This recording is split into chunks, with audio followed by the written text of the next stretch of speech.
What's up everybody, this is Reese from C Manga and welcome to my review of Kenichi chapter 561, each and every role.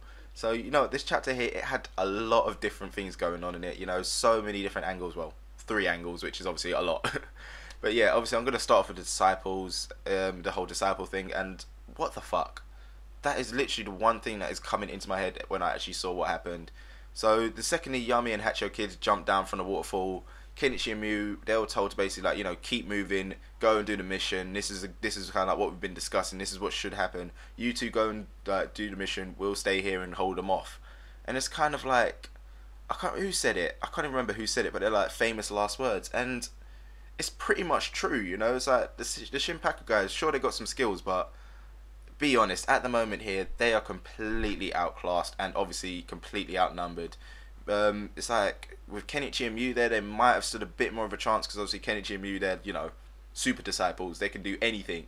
But now with them not there, it's like, seriously, what the hell? It's like, I mean, in the amusement park, they kind of like had 1-on-1, 2-on-1 type battles, and they still got their asses kicked. The only one who really did any damage was Takeda.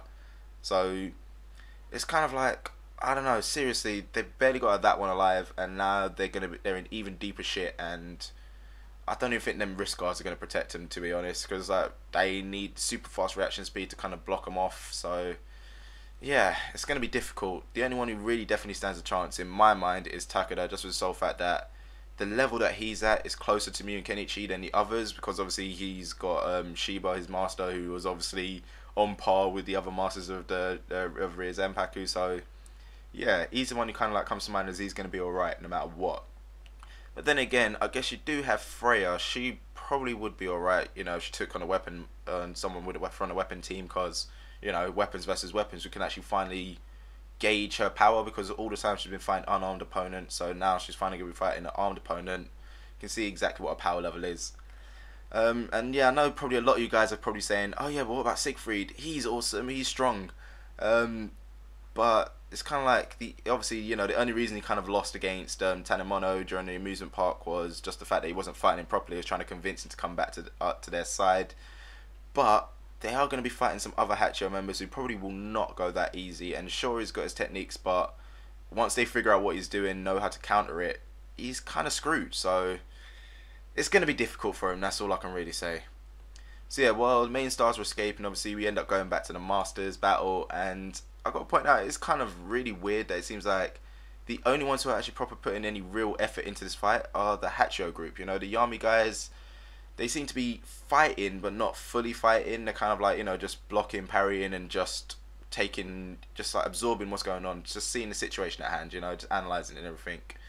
But Michael, that guy is a friggin' nutter. That's the Scythe dude. I finally remembered his name. I have a really bad habit of forgetting names. But yeah, this guy is so funny. The way he's just bouncing around from battle to battle, just trying to get in some cuts. He's like, yeah, I want blood, basically. It was so funny when Sakaki basically did his little, he's there thinking he's finally got his arm. And he's like, nope. Did that nuts twist thing and just sent him for a little spin. It's kind of like something you see in a cartoon. Well, obviously animes are kind of cartoons, but you know what I mean. Something you see in a stupid cartoon, like Looney Tunes or something. And then obviously you have the ultimate perv Master Sensei. This guy, I swear, any woman can pretty much defeat him. All they got to do is just show some skin or something, and they've got him completely unguarded. They can kill him. But obviously now, once the Yami dudes and everything realise what's going on, the fact that it's all the distraction, they decide to start running towards the base to see what's going on. So doesn't really leave Kenichi with much time, so he has to kind of act fast. Speaking of Kenichi and the others now, they finally turn up at the entrance, and I swear, I actually imagine the Stormtrooper death scream the second they were taking out them guards. The thing, I can't even do it properly. It's like, ah, that stupid thing. Yeah, it's like, because then guards, it made me laugh. It's like, oh, it's so tranquil and serene out here. It's so calm. We can see enemies coming from miles away, and then just get taken out. So it's just pretty funny. But yeah, they ended up getting a little help in the form of Sotami, obviously the #1 disciple.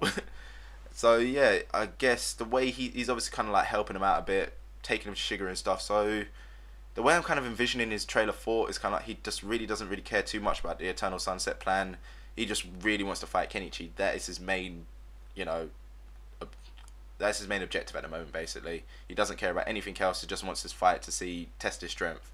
So that there is literally one of the fights I have been waiting for such a long time. We're finally going to get to see what he can actually do, because usually we just see him, he's acting like a badass, just chatting away, chatting away.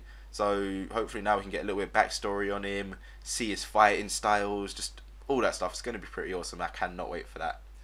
So yeah, that pretty much ends the chapter. I guess it's another thing of sit back and wait, because it's coming, you know what I mean? All the fights that we want to see, they're coming. They're just taking a little bit too much time to get here. It's like, it's keeping the hype up though. The hype is still there. So yeah, that pretty much ends this review from me, guys. I enjoyed this chapter, but let me know what you thought in the comments below. As usual, if you enjoyed the video, give it a thumbs up, it helps out a lot, and don't forget to check out the other stuff we do on the channel. So I'll see you next time.